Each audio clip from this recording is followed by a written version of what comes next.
AITA for telling my whole family I don't love them because I'm the affair baby no one wanted anyway. I, 15F, was born out of an affair. My mom, 38F, cheated on her then fiancé, the man I now call my stepdad, though legally he's my mom's husband, with her best friend's husband. Yeah, best friend's husband. Apparently, it was a brief mistake that somehow still lasted long enough to create me. What makes it more twisted? After all that mess, nobody broke up. My mom still married her fiancé. The best friend still stayed with her husband. Both couples had their own families, and I got added into the middle of this blended family that looked good from the outside but felt like hell from the inside. Growing up, everyone pretended like nothing had happened, like I wasn't living proof of betrayal. I always felt like a ghost in someone else's house. My mom and her husband had 2 kids before I was born, my half-brother and half-sister. On the other side, my biological dad, the affair partner, had 3 kids with his wife. But I lived with my mom's family most of the time.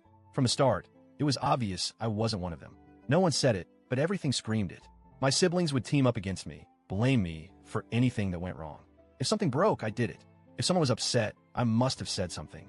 I'd get accidentally pushed too hard, told I was annoying, excluded from games and jokes. When I was 7, my sister locked me outside the house and told me I should have never been born. I was barefoot in the cold crying.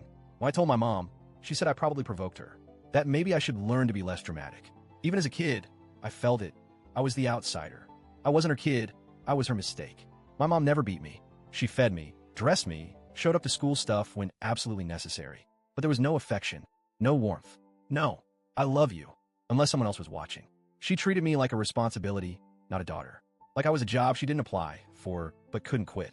The man she married, her fiancé during the affair, never pretended. He never called me his daughter. He never smiled at me, never came to my plays, never asked about school unless I messed up.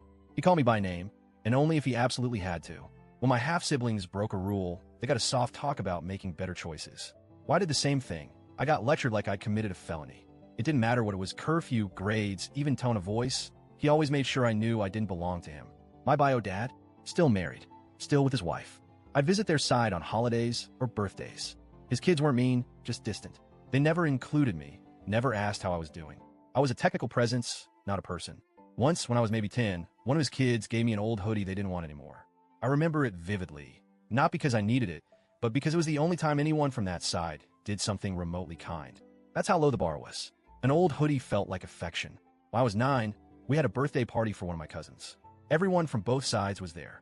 One of my older half-siblings dared me to eat a cookie with nuts in it. I have a serious nut allergy.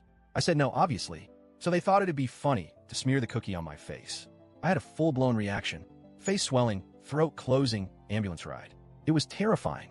I could have died. In the hospital, my mom cried. Said I scared her. But when I told her what happened, she brushed it off. Said they didn't mean it like that. The sibling who did it got grounded for a weekend. That's it. Her husband didn't even visit me. My biological father never called. That day, lying in a hospital bed, barely able to breathe, I realized something. I didn't love them. I didn't even like them. And I wasn't going to keep pretending. After that, I went into survival mode. I gave everyone just enough effort so they wouldn't accuse me of being ungrateful. But I stopped trying.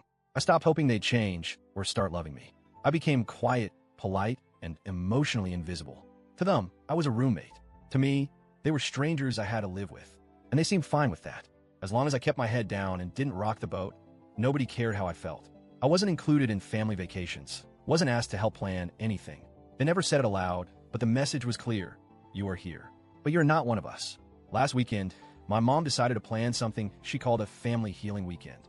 She invited everyone, both sides, cousins, aunts, siblings, parents.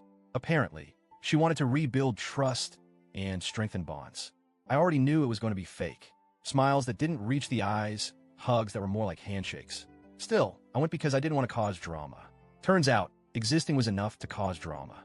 We were all gathered in the backyard. Someone made a joke about me causing drama just by breathing, and my mom laughed. Not a nervous chuckle, like full-on laughed. Like it was the funniest thing she'd heard all day. And that's when I broke. I stood up and said I didn't love any of them. That I never had and never will. That I was done pretending to care about people who've made it clear over and over again that they don't care about me. I said they were my family. That they never treated me like one of them, so I stopped pretending I was. The silence afterward was deafening. Then the yelling started. My mom begged me to take it back. She was crying, saying she tried her best. Her husband called me vile and said he should have put his foot down with me years ago. My half-siblings were screaming about how I was a selfish brat and how they gave me a home I didn't deserve. Even my bio dad's kids, who usually never said a word to me, jumped in. One of them told me I was cruel and spitting in the face of people who raised me. Now I'm grounded, writing this on a glitchy old fire tablet my mom forgot to confiscate. My half-siblings glare at me anytime I'm in the same room. Her husband just stares like he's trying to burn a hole through me. They say I crossed a line, that I was disrespectful, that I hurt them. But what about all the years they ignored me? What about when I almost died and they laughed it off? What about the silence, the distance, the exclusion? I finally said what I'd been holding in for years, and now I'm the villain? I didn't say it to hurt them. I said it because it's true. I'm tired of being a prop in their happy family fantasy. I'm tired of pretending that a house full of people who don't love me is a home. And I'm tired of being punished for simply existing. I'm not looking for pity. I just want to know, was I really that wrong for saying it out loud?